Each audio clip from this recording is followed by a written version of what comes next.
বিসমিল্লাহির রহমানির রহিম। মিনহা খালাকনাকুম ওয়া ফিহা নুঈদুকুম ওয়া ফিহা নুখরিজুকুম তারাতান উখরা। আমি মাটি হইতে তোমাদেরকে সৃষ্টি করেছি। আল্লাহ হচ্ছেন, উহাতেই তোমাদেরকে ফেরত দিব, ওই মাটির মধ্যে তোমাদেরকে ফেরত দেব। উহা হইতে, ওই মাটির মধ্যে হইতেই তোমাদেরকে বাহির করব। আমি তোমাদেরকে মাটি দিয়ে তৈরি করেছি, মাটির মধ্যে ফেরত দিব এবং মাটির থেকে তুলে আনবো। এটা আল্লাহ বলতেছে। আর আপনি যখন মাটি দিচ্ছেন তখন আপনি এই কথাটা বলতেছেন। হিসাব করতে পারেন, আপনি বলতেছেন যে মাটি হতে তোমাকে সৃষ্টি করেছি, মাটির মধ্যে তোমাকে ফেরত দিব এবং মাটি থেকে তোমাকে আবার নিয়ে আসবো, এভাবে বলতেছেন। মাটি দেওয়ার সময়, মাটি দেওয়ার দোয়া, এটা অর্থটা বুঝতেছেন? এটা চলে।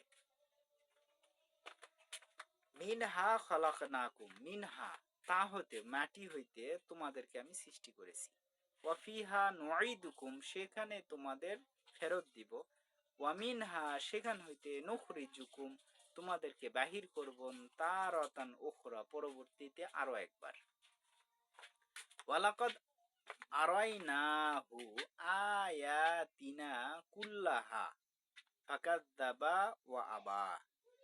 আমি তো তাহাকে আমার সমস্ত নিদর্শন দেখিয়াছিলাম, কিন্তু সে মিথ্যা আরোপ করিয়াছে ও অমান্য করিয়াছে।